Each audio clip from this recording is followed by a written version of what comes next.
Welcome to the Play Podcast with me, Douglas Schatz.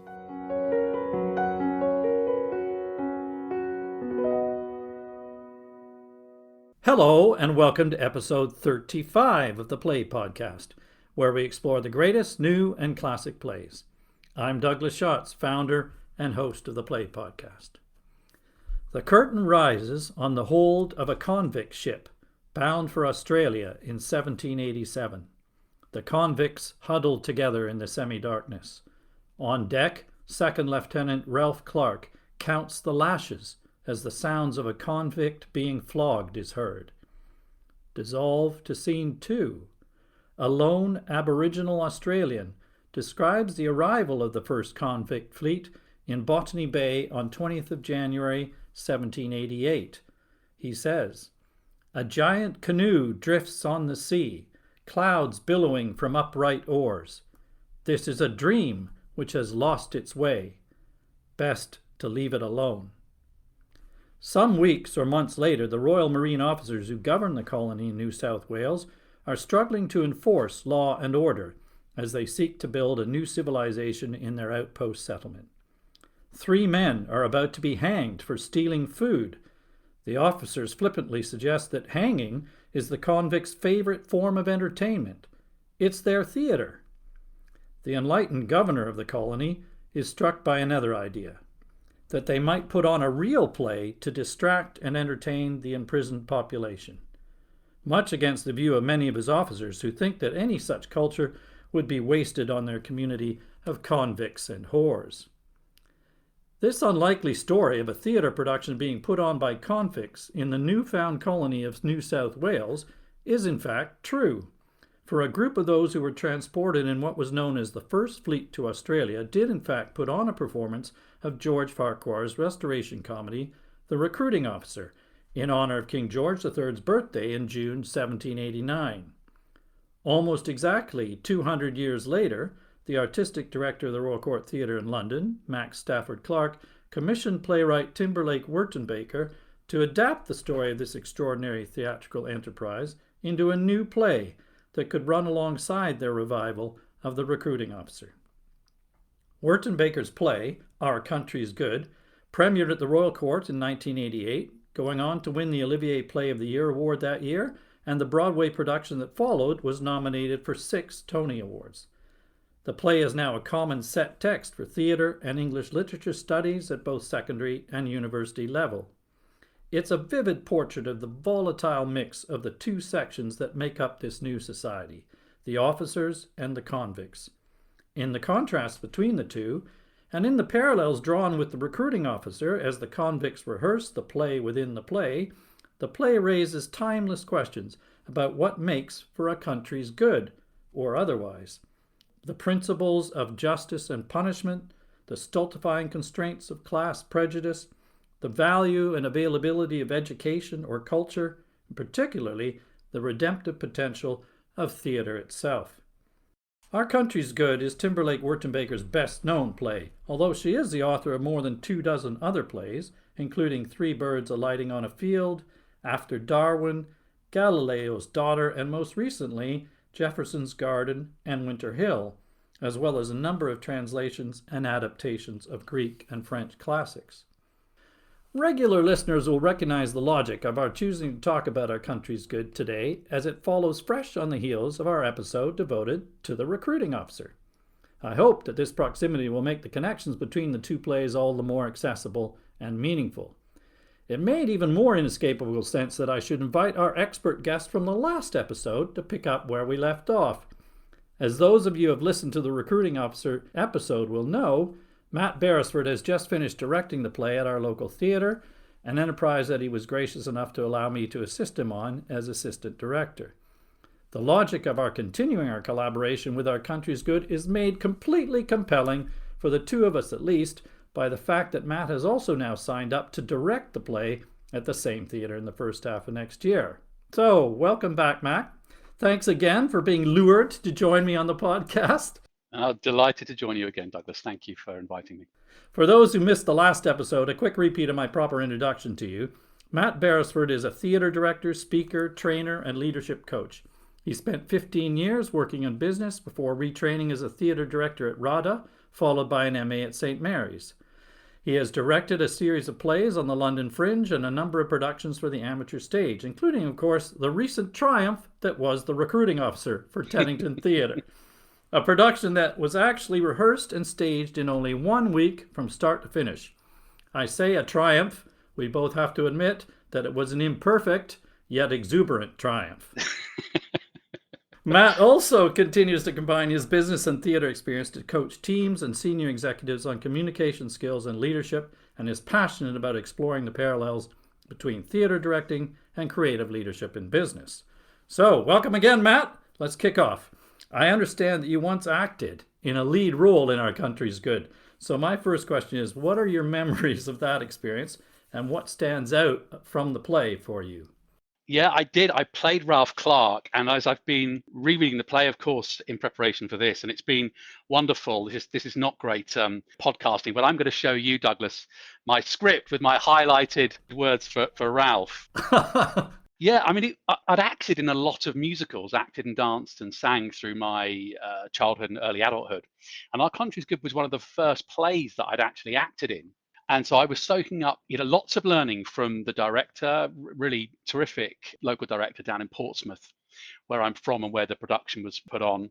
And yeah, I mean, Portsmouth has a particular association with it as well, of course, because that is where the First Fleet sailed from, and where indeed many of the convicts who were transported would have been in prison ships off the coast of Portsmouth and Southampton and along the rest of the south coast. I loved it. I loved the experience of doing it. And then I guess revisiting it now, I was really struck by, and I'm sure we'll talk about this, just the real simplicity of it, just actors and audience. And I think both Stafford Clark and Wertenbaker really have simplified as much as they possibly can in this work to connect the actors with the audience. I was also remembering that we didn't double this as well, and I'm sure we'll come on to talk about the doubling. And that was interesting. I mean, I think fairly typical for amateur theatre. A lot of people wanted to be involved. And so the director, I think, found a space to give lots of people roles. Yes, we'll come to that because there are, I think there's 21 different roles in the play, which you can either do as a big cast or, as you've mentioned, there are opportunities to double. And there's some reasons for that, which we'll talk about. And the play is also, it's interesting you're saying the play is also quite a lot about theater as well. Of course, we've said the central feature of the play is that they're going to put on a play. Yeah. So it's interesting to watch a play about theater and about how you make theater. As you know, we like to try to give listeners who aren't familiar with the play a brief synopsis of what it's about. So let's start by, if you're game for having a go, and giving us a short summary of what happens in Our Country's Good. Yeah, definitely game for giving it a go, and do fill in any gaps. Okay. So, I mean, as you suggested in the intro, we begin aboard the ship of one of the First Fleet to arrive in Australia. And yes, watched by an Aborigine, who will be a choric figure for us through the whole play, actually. I think the only character in the play who breaks the fourth wall. And during the first scene, to educate and civilize the convicts, and I use those words advisedly, the governor suggests a play. And that is, as we're going to see in later scenes, quite strongly objected to by a number of the officers and supported by others. Fairly early on, we meet Lieutenant Ralph Clark, who is seemingly appalled by the sexuality of the camps and the depravity. He prays to God, he writes in his diary. And Harry Brewer, who operates as the Governor Phillips, is sort of Batman, visits Ralph and tells him about Phillips' idea to put on this play. And Clark, seeing an opportunity to advance his career, offers to direct it, to manage the play.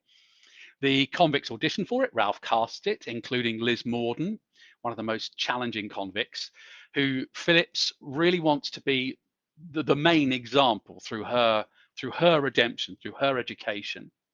Running alongside this, Harry Brewer, like many of the officers and jailers, if you like, is having a relationship with one of the female convicts, and he is really torn by jealousy of his convict girlfriend, Duckling. The rehearsals begin. Some of the convicts use the rehearsals as a cover for stealing food, and their punishment massively disrupts the rehearsals. And As we continue to follow them, Ralph gradually falls for Mary Brenham, one of the convicts, who another convict, Wisehammer, has also fallen in love with. And as we move through Act 1 and into Act 2, the play begins to have very profound effects on many of the convicts and indeed on some of the officers. The conflict has increased. Some of the officers are changed by maybe seeing a rehearsal or two and seeing the effect on some of the convicts. Harry continues to be overcome by jealousy and guilt and regret about the hanging of one of the Marines who you mentioned in your introduction. He suffers a stroke and dies. Ralph and Mary's relationship is consummated. And finally, Liz Morden, who had been due to be hanged for stealing food, finds her voice to protest her innocence, when previously she felt that speaking at all as a convict to save her neck was pointless. And then in the very final scene, we see the convicts excitedly prepare for the opening performance. That's really well done. Great summary, way better than I could do. There's so many things going on in this play, and we'll talk a bit more about these individual characters who you've mentioned as well. One of the things that struck me initially was that it very effectively sets the scene about what it feels like to be in this new outpost and the hardships that they faced, if one can imagine that they're in this place that's so unfamiliar. The climate and the conditions are extreme. It's this huge empty landscape. There's even a shortage of food because they are expecting food to be shipped from England. They haven't got any understanding of the local climate and conditions to grow the food even yet. So they're living under some hardship. And of course, they're trying to actually govern a community that consists of nothing but convicts. So law and order is somewhat of a challenge. But as you say, the central spine of the play is about the putting on of this other play and how the convicts and the officers are reacting to that, isn't it? Yeah. And it's very deliberately set up as a divide between the officers and the convicts. There are 21 characters. They're almost exactly evenly balanced between them. And in fact, that's no accident because, as we alluded to earlier, there is a way where you can actually double up these roles. And in the first Royal Court production, they did double up most of these roles. So actors who are playing officers also played convicts and vice versa. And also men and women who are playing men or women played the reverse as well. I wondered what you thought the idea of doubling up does in the play. Why would they do that? Yeah, I think it has a number of roles. The most obvious is a sort of heightened theatricality. You've talked about the play within the play, and it is a play which is continuously drawing attention to itself as a play. And a lot of discussion about theatre, about the theatre of the time, some really funny scenes where Sideway especially is talking about Garrick and Woffington, and so I think it's a drawing attention to the theatricality. The other thing is, as this community is thrown together and they are 8 months and thousands of miles from home, the differences between them seem to become more fluid. One of the people that is hanged early in the play is a Marine. He's not a convict, he's a Marine. And so I think the lines are becoming blurred. I've already talked about relationships between some of the Marines and some of the women. And so I think she's also talking about that too, that some of these lines are becoming more blurred.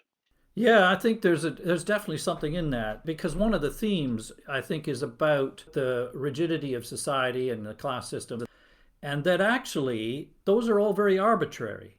That our positions in life and society could be exchanged simply by virtue of having a different starting point in life.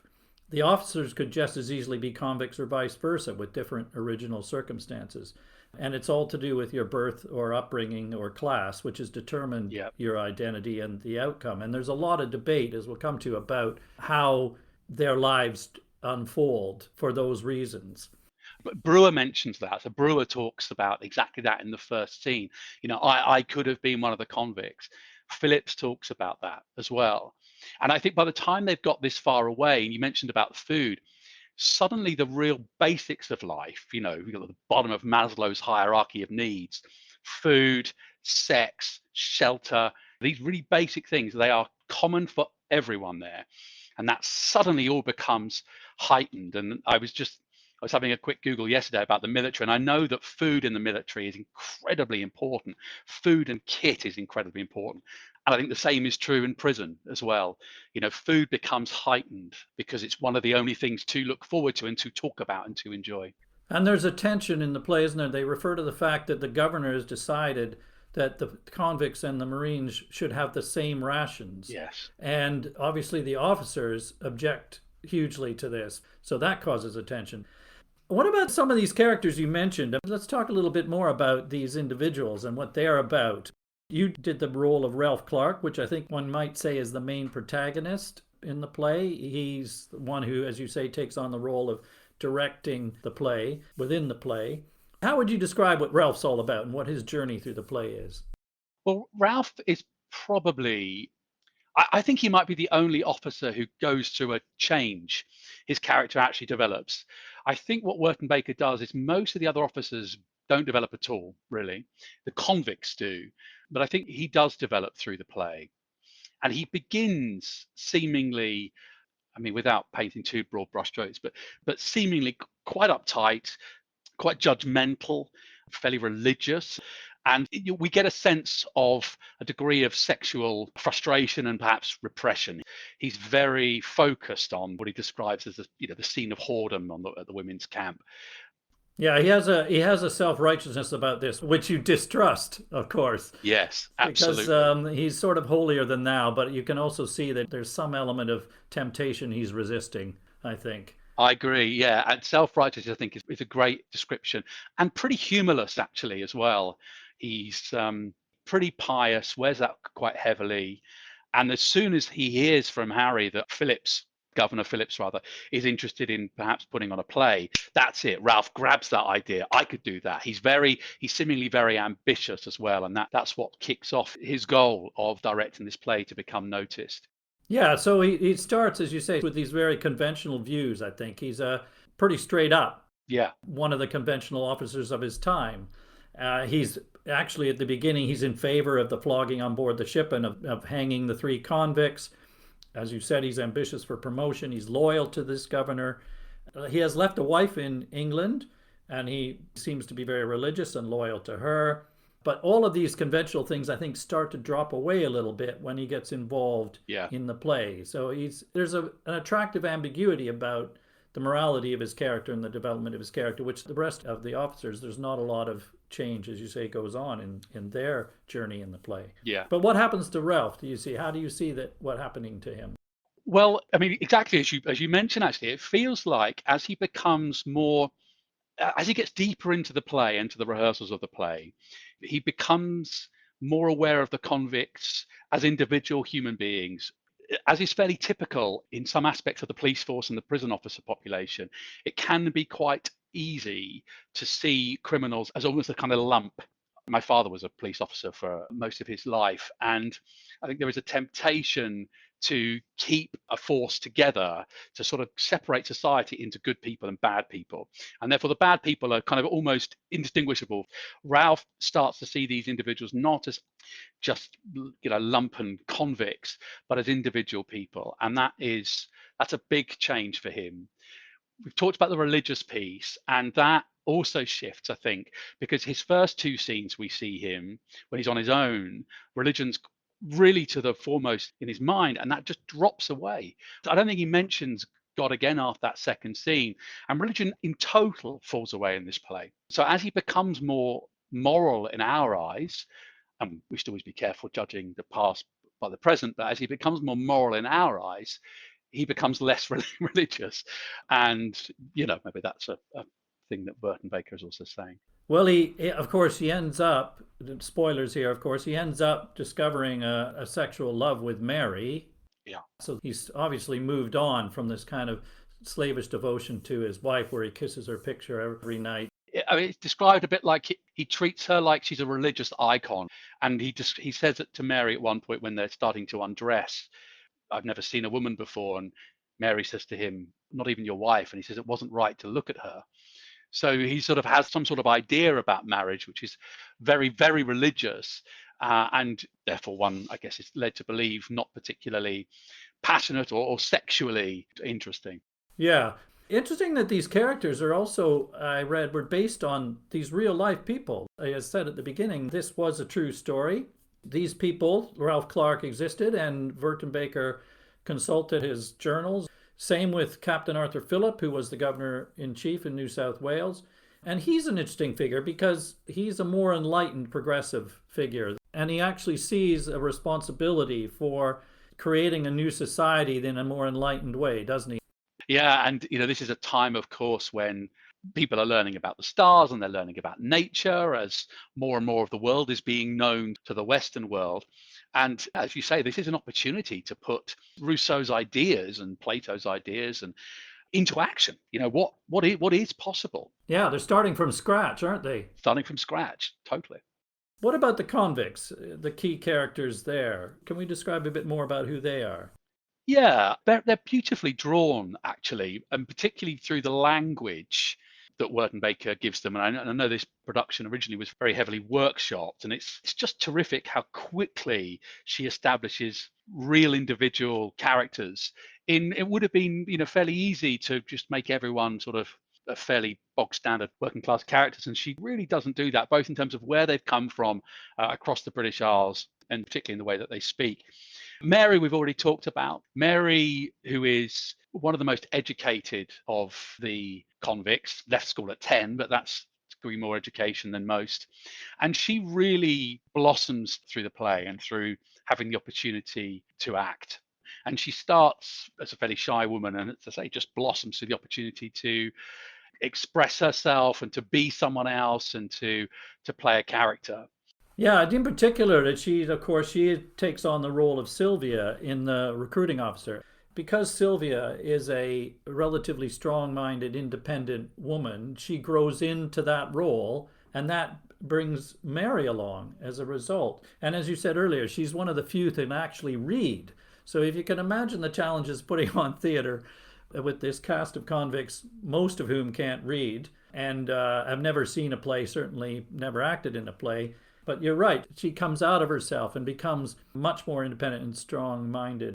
Just one other thing around Sylvia, that of course, Sylvia plays a man. Sylvia plays Jack Wilful. That's right. And I think that probably also adds to what you're saying. This exploration of what it's like to walk like a man and try all these different things. It really helps to develop her character and then Mary's personality.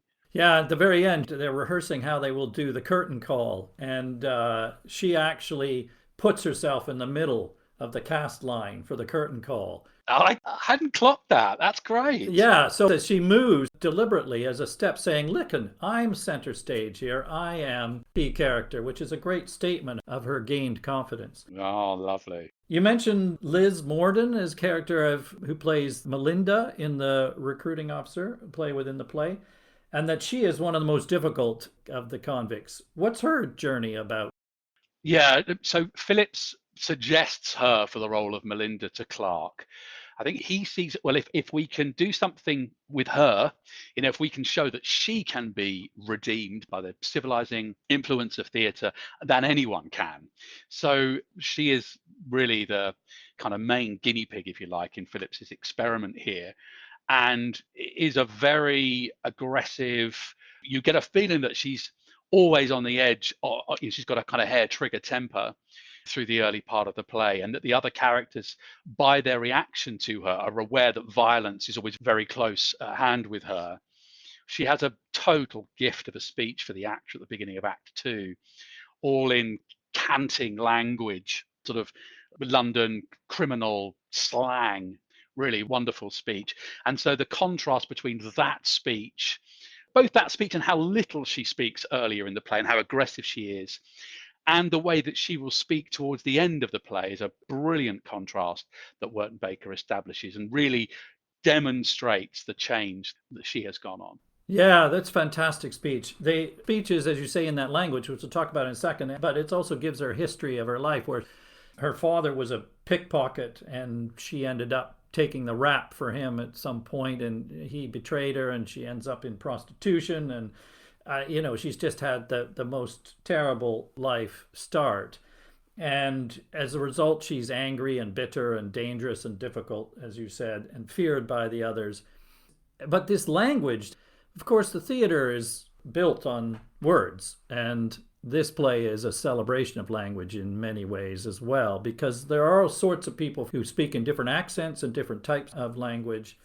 And there's this, as you say, London canting language, which is just fabulous. I mean, in the text I read, there was fortunately a glossary at the back Yeah.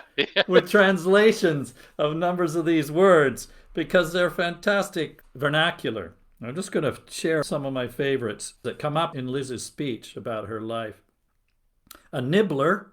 Can we guess what a nibbler is? It was a nibbler. Was that a pickpocket? It's a thief, yes. Yeah. Okay, great. So you're nibbling at a pocket, yeah. A wiper. Yes, that's a handkerchief. A handkerchief. Yeah. A snoozy. I like that one, a snoozy. Yeah, this is great, isn't it? It's a policeman, a night watchman. Right. There's some very rude ones. The mother of saints is a female sexual organs. Fortune teller. Do you remember what fortune teller is? Oh, is that the judge or magistrate? That's a judge. Yeah. That's a judge. It's a bit like, rhyming Cockney slang, of course, some of it. It's fantastic, but it's very evocative. Yeah. There's another bit about language I wanted to ask you about, which was the character of Wisehammer, I think is another one of the convicts. He has this wonderful story where his father made his living clearing houses of the dead. And he acquired from his father, who had taken it from one of these houses, a volume of Dr. Johnson's dictionary. But it's only the first volume between A and L. Yeah.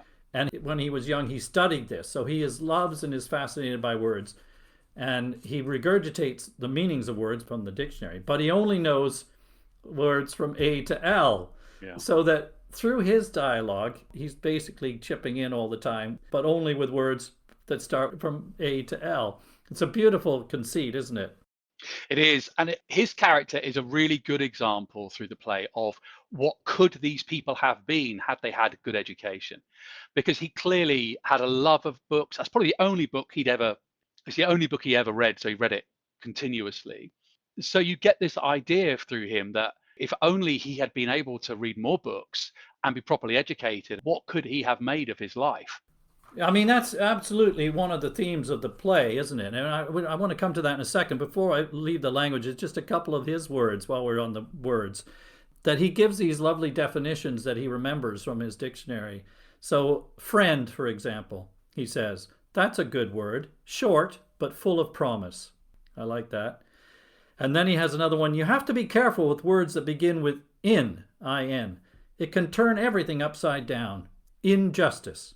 Most of the word is taken up with justice, but the in twists it inside out and makes it the ugliest word in the English language.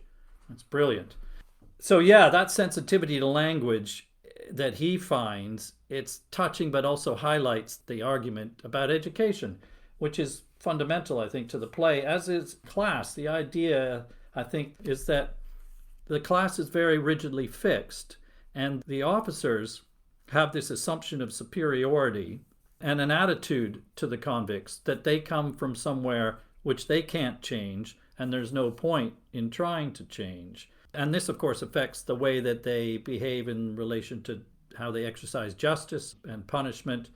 I think one of the other things which intercrosses with class is rank. And I know Stafford Clark, I don't know if he developed his work around status and playing cards and things before this play, or if it was during this play, but status is so crucial in the play. And as they get further away from England, it feels like I suppose their literal rank within the Marines and the Navy is obviously very important, but the class goes across that. So someone like Ross, who is probably fairly working class himself, but is dealing with other captains, so therefore more junior than him in rank, but who are much better educated. So people like Tench and Collins, who are also captains in the Marines, so below the rank of major. So you've got this interplay where, I don't know, it almost feels like the authority of rank is breaking down, but class remains there. Phillips is a captain, but he's a captain in the Navy, which outranks a major in the Marines. and is considerably above a captain in the Marines. And he's obviously very, well educated and of a higher class. I think there's also something about that many of these individuals, the Marines who are the jailers, are exactly the same class as the convicts. And so, again, because you're so far away from home, that also feels like it starts to break down too. And so Phillips knows that at some point, these convicts and most of the jailers are going to start a new colony here. And what is that going to be like? And will it be a class-ridden society? Will everyone, will everyone have opportunity? So I'm grateful to you for possibly from your Portsmouth background for understanding the nuances of these hierarchies within the Navy and the Marines. I didn't really pick up on all of this because I look at the cast list and they're all called captain. And yet, as you say, within the play, there's very real sense of where they fit in the pecking order and how they behave to each other. yeah, The debate is also about the source of criminality, the idea that these convicts were born criminals, yeah, that this kind of behavior is innate, or at the very least, and exacerbated or enhanced by the environment in which they grow up, and that cannot be changed. That's a fundamental debate in the play, isn't it? yes, it is. And it comes in I think the first scene that we see with the officers, and then the second scene, and continues throughout as they're debating the play and its impact on the convicts, the opportunities it's led to for misbehavior, for stealing food, for escaping. So it runs right through the play.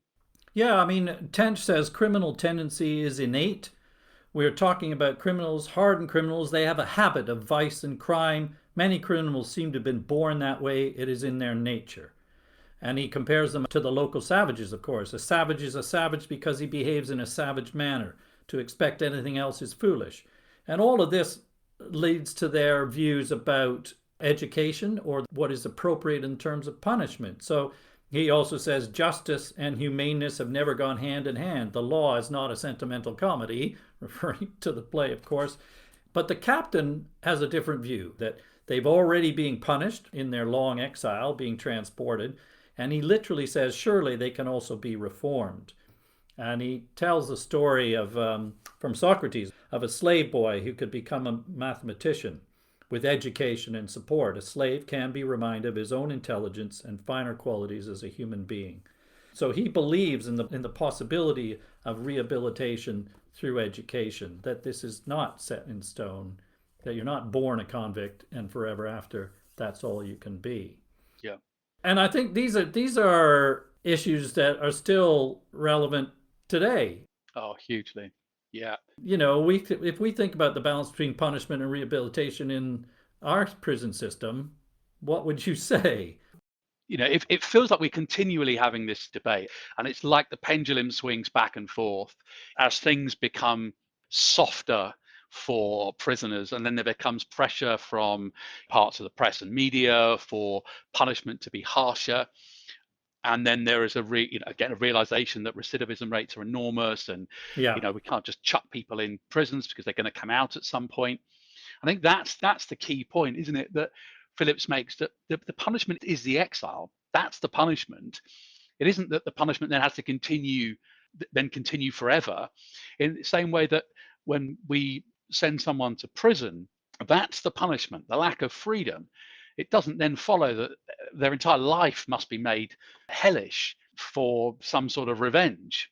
Yeah, and of course, I think the fundamental point of this as well is what is for our country's good. That this can't, in collective terms, be for our country's good because it doesn't work. They keep coming back. Yeah. And our problem in our society, because they re-offend.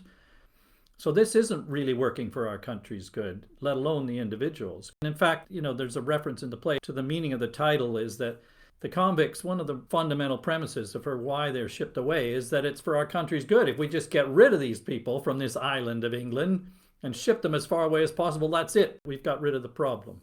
It links, however, as you said, I guess earlier, to the whole idea of education. Not necessarily what's going on inside the prisons, but it could be, but education before that point so that they're less likely to end up in a criminal way of life. I think in one of the texts I read, there was a preface that contained a paragraph that talked about an educational study that demonstrated that when a random group of children were singled out in a class as having more potential than the rest, They subsequently demonstrated higher intellectual engagement and performance, but they were singled out not based on any previous assessment of their ability.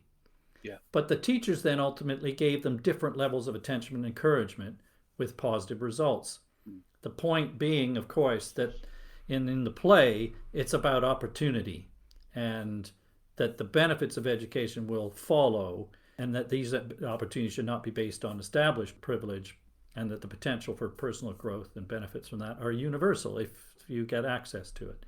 Yeah. That's there too, isn't it, in the way they debate about how they should treat the prisoners. Yeah, absolutely. And Phillips has an eye on the longer term, as we've just talked about with regard to rehabilitation.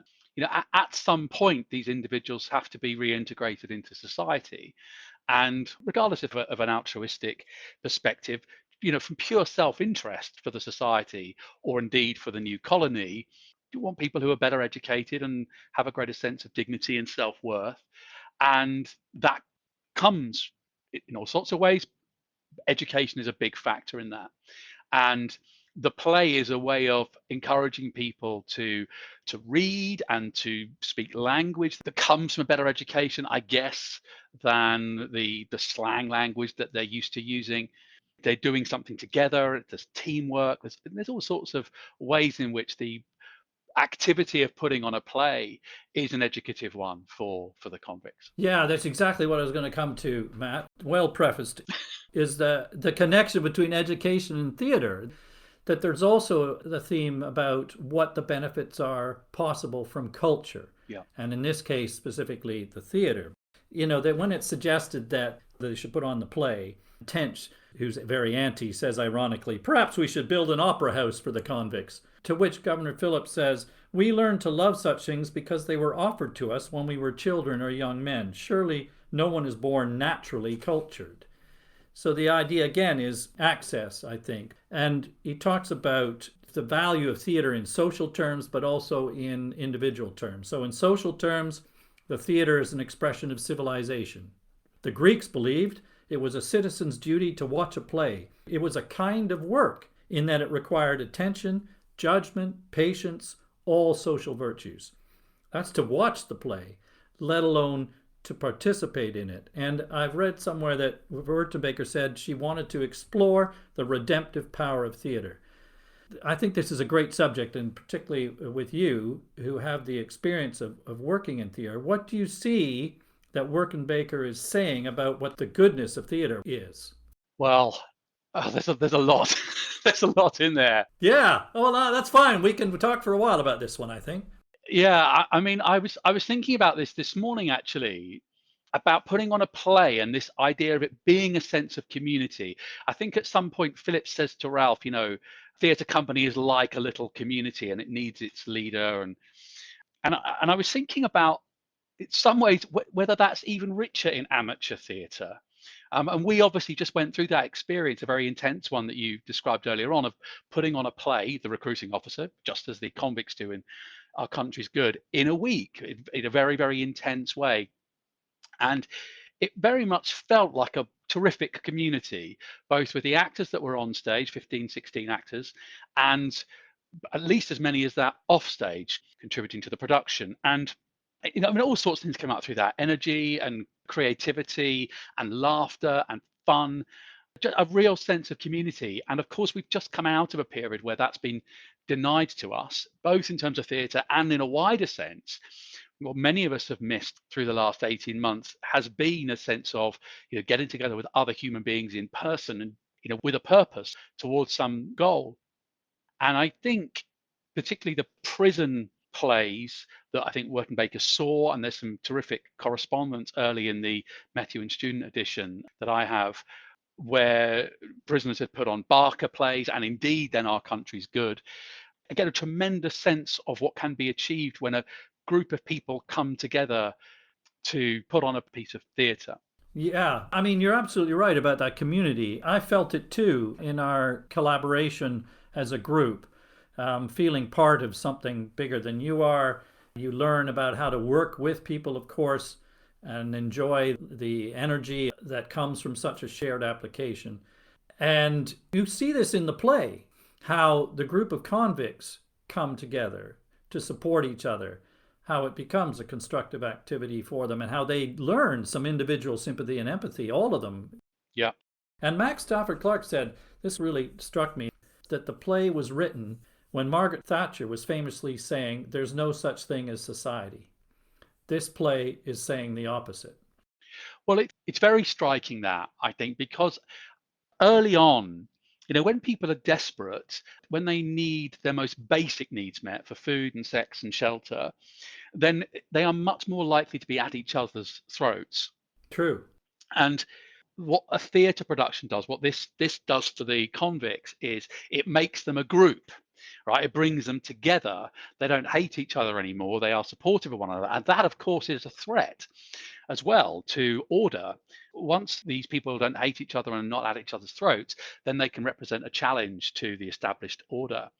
That's really interesting because, early on, and they're debating about whether they should allow this play to go on. And one of the officers is worried about the content of the play and that they will see things that lead them to be able to rebel. So they understand there's danger in the actual content of culture. Yeah, and Ross, who I think is the most vociferous in his opposition, he's not a stupid man. He's right. Yeah, that's right. We don't like him, but actually he's right.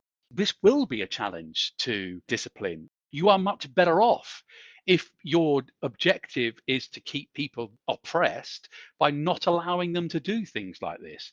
Yes, exactly.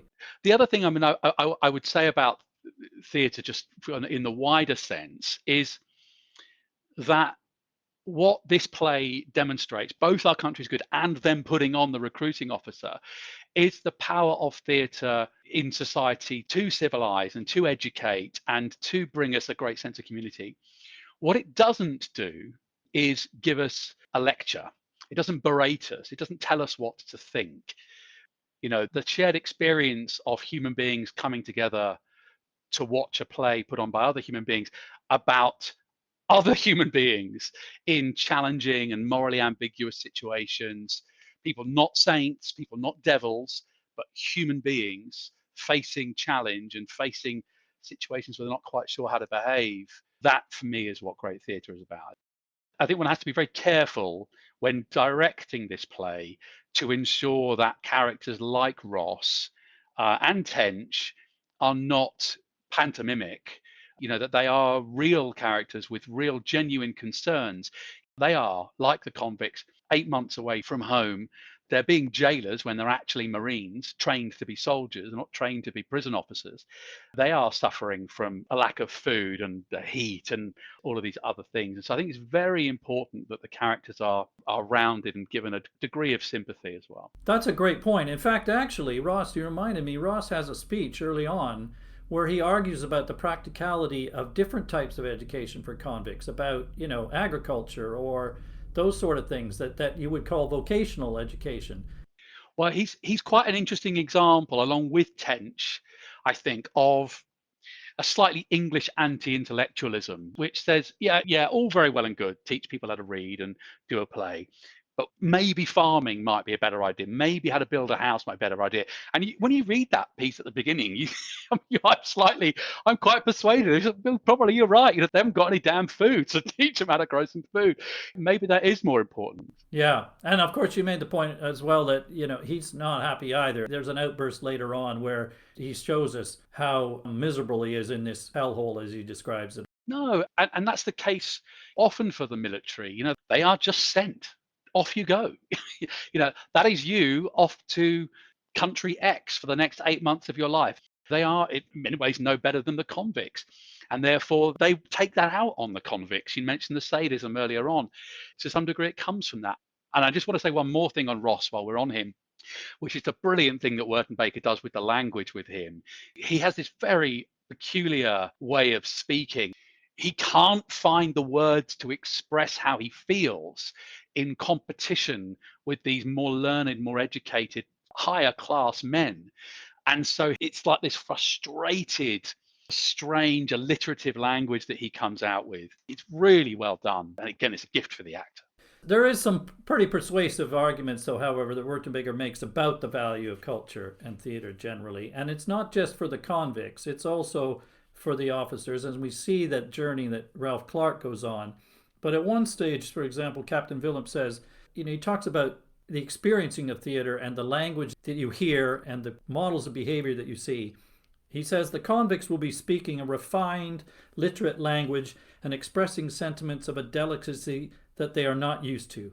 It will remind them that there's more to life than crime and punishment.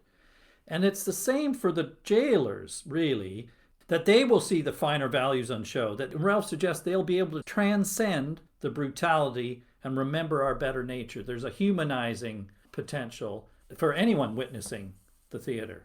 Yeah, absolutely. Yeah, I was just struck by something you said just there as well about is it the Stanford prison experiment where they got a group of people together and split them into half of them being prison guards and half of them being prisoners. And I think very quickly the prison guards became relatively sadistic. And they were just people, I think, just off the streets, or they were students or something. And again, I think that's what happens as they get this distance from England. Everyone is brutalized. It's worse for the convicts, of course, and even worse for the Aborigines, let's not forget. But it's not great for the Marines either to be the people who are doling out this punishment. When Clark is counting the lashes in the very first scene, I think Wertenbaker describes it as a monotone. And you get the sense, therefore, that he must have done this 3 or 4 times a day. And so he's become completely desensitized to what is happening in front of his eyes, the brutality that is being inflicted on another human being. But that's institutionalized, isn't it? Yeah. And the thing is to how do you break that down or change the nature of these institutions so that the individuals in the institutions are not just by rote behaving as the institutions would define them. Interesting, just a quick one. We haven't talked a lot about the parallels with the recruiting officer, but when you mentioned about the officers being recruited, that's the thing. They're recruits as well, of course, as the convicts are. We know that in the recruiting officer, they're basically trying to recruit people from the local community and using every method they can, some of which are underhand. And similarly, the convicts who ended up in Australia, a lot of them were convicted on very flimsy ground, very minor crimes, and end up transported. But we could spend a whole nother podcast probably talking about the parallels with the recruiting officers. And we don't have time to do that, I'm afraid. But it's one of the joys if you do know the play, The Recruiting Officer, as we now do quite well, then there are so many resonances. There are lines that obviously they use in rehearsal, which resonate through Our Country's Good as a play as well. And the relationships, the central relationship in The Recruiting Officer between Plume and Sylvia is replicated between Ralph Clark and Mary, obviously Mary playing Sylvia. And so there's a great deal of enjoyment and value in seeing the comparisons there between the two plays. But I wanted to come back just to finish off about talking about theater, Matt, about that sense of purpose that you talked about earlier. Because, as you said, Wertenbaker spent some time, and the cast, I think, spent some time visiting and talking to prisoners. And she had some exchanges with prisoners who put on plays in prison. And she said it was extraordinary to watch the performance by these prisoners. It has done something. It has given them a sense of self, she said.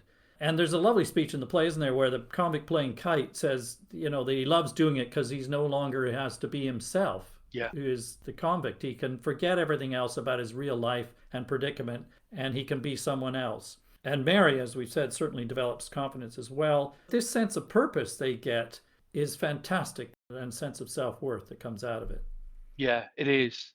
And, without drawing too many parallels between the lockdown experience in prison, because it's obviously very different. What we experienced across the 18 months of lockdown, for a lot of people, it was so disorientating because we didn't quite know what our medium and long-term future was going to hold for us. So all of those things which, we're thinking about a holiday or putting on a theatre production or our football team or whatever it might be, these things which give our life, landmarks and purpose that we're looking forward to and sharing with other people. Suddenly for all of us, that was removed. And of course, that's far worse for prisoners. But it was a little insight into what that is like. And for these prisoners in Our Country's Good, they're almost certainly never going back home. One of them famously does make it back home, actually, in real life, Dabby. But they are probably never going back home. And so this is their life now.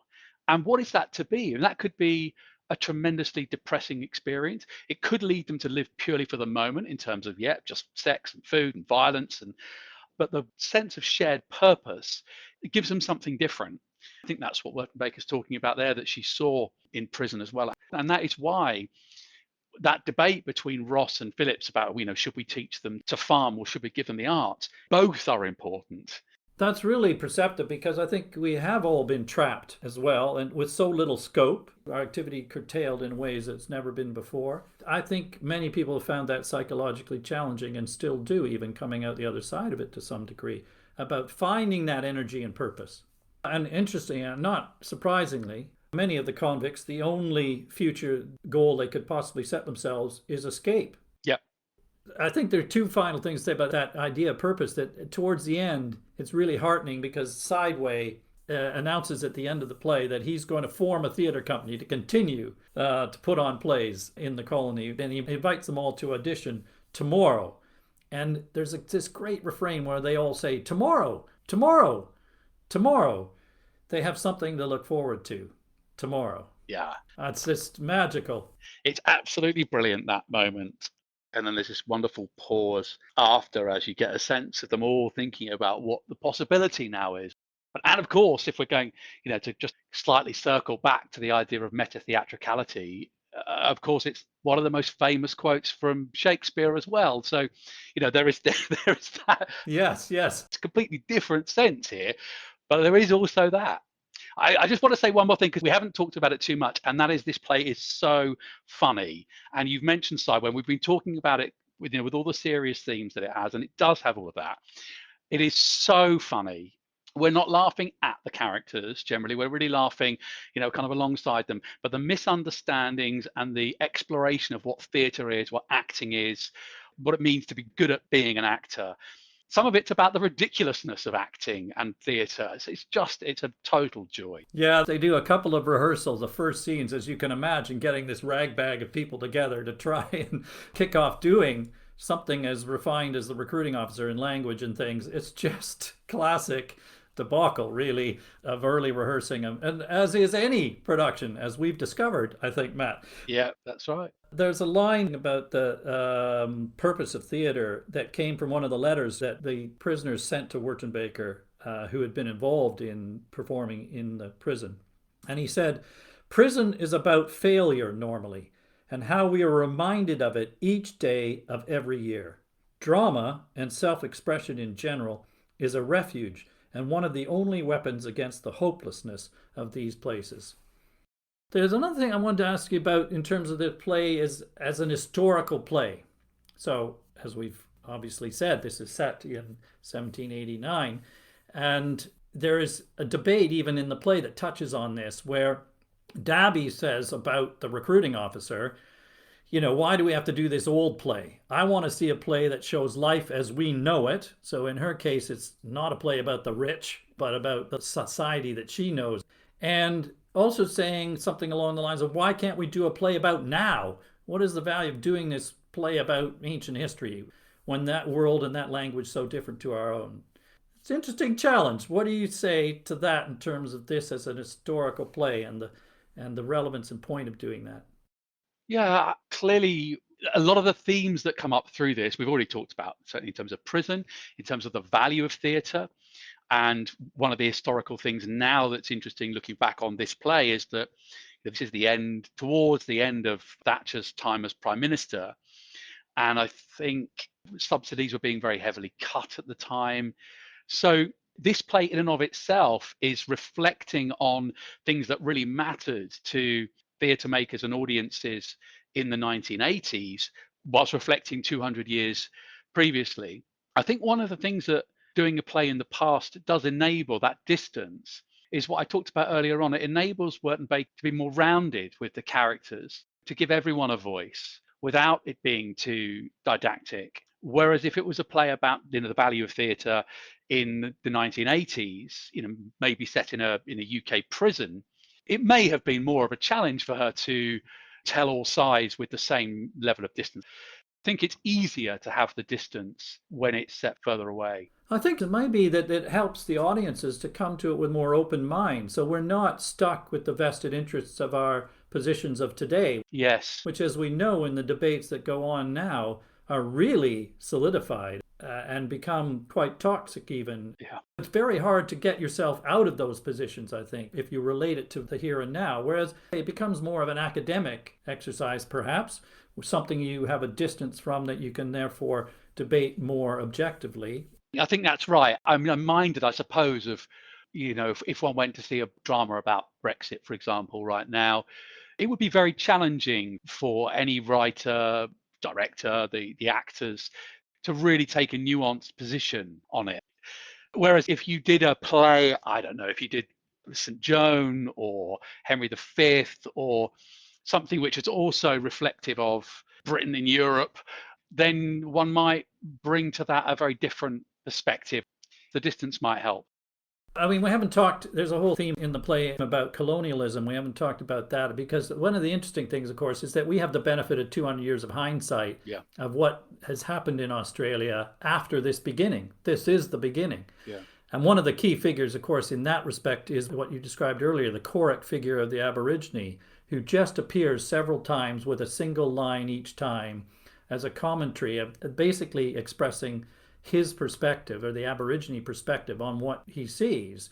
And of course, the gulf, as we know, between that culture and the Western culture that invaded it was huge. And one of the most telling lines of his is, he says, "This is a dream no one wants." And in the end, we see the Aborigine is dying from smallpox. So in very simple, concise terms, a suggestion about that history is made, which we get because we're 200 years hence. The other thing I thought was interesting about this was that Wertenbaker herself said that history is a great metaphor. Our country's good is not meant to be a history play about history. It's meant to be a metaphor. And I think that we see that in the themes that we've talked about today, these are metaphors or issues that still challenge us in our world today. None of these have been completely resolved, and we've been debating them ourselves in this very conversation. Yeah. And actually going back also to Weishammer and the characters who said, a play should make you understand something new. If it tells you what you already know, you leave it as ignorant as you went in. Yeah. Which, So you're saying about preaching, and about if you've got a vested interest already, then you just hear what you want to hear. That's not the point. Well, and as Dabby says in probably my favourite line in the play, people without imagination shouldn't go to the theatre. Yeah, that's beautiful. We have to approach theatre ideally open-minded, and that means on all sides. I would just say one more thing on the Aborigine, and we haven't talked about colonialism enough, because I think it is tremendously important in this play. And that line about that no one wants to be there. The officers don't want to be there. The convicts don't want to be there. And of course, the Aborigines don't want them there. Yeah, I mean, he's a tragic figure. And I think she does something quite interesting with him not being in it much as well, because, just a total assumption that the British can just do what they want with this land. The Aborigines don't even value land. Now, of course, they do value land, but not in the way that the British. They don't parcel it up and own it. They move, and the land has lines, dream lines. So because he's in it so little, it is that suggestion that, it's just completely peripheral to the British understanding of this country, this vast country, which apparently no one owns. Totally incidental and treated in the same way as the local wildlife. So there's also those images early on where they're out hunting. Yeah. At the same time as remarking how beautiful all these birds are, they then shoot them.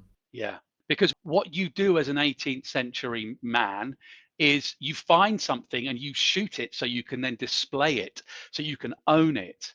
And that is what we're going to do to Australia. We're not going to share it. We're going to take it, we're going to own it, and we're going to use it. Yeah, it's a pretty damning portrait, but the benefit of hindsight, of course. Well, we haven't even covered it all, but we've done quite a lot.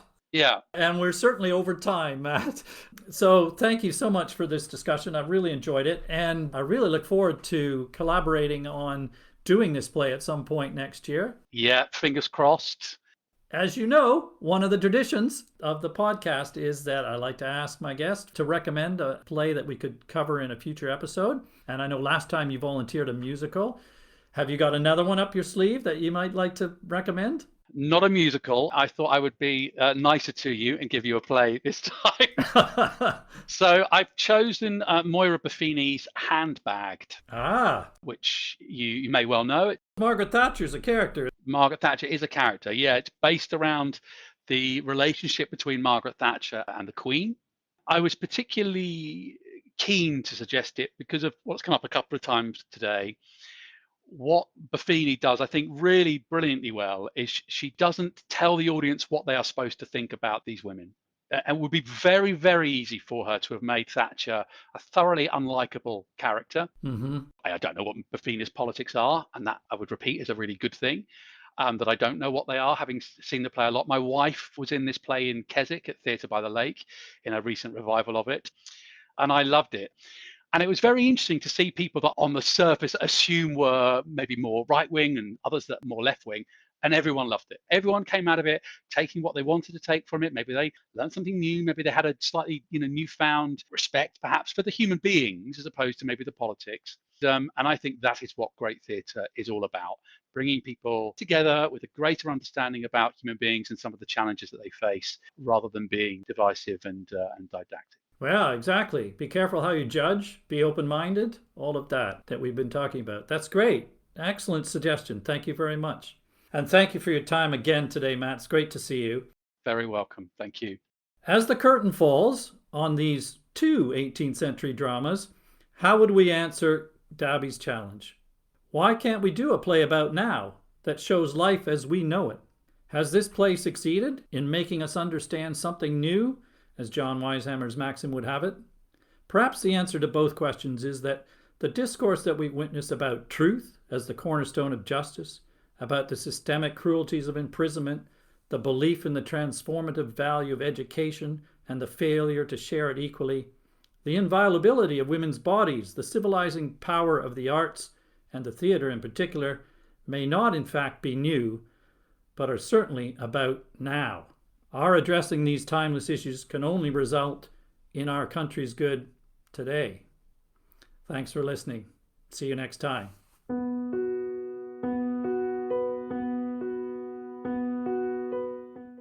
Thanks for listening. To listen to other episodes, to find out news about future episodes, or to leave comments about what you've heard, please visit us at www.theplaypodcast.com. You can also follow us on Facebook or on Twitter at theplaypod. You're also welcome to email plays@theplaypodcast.com to suggest plays that we could talk about in future episodes. You can also register your suggestion on the website. Thanks again, and see you next time.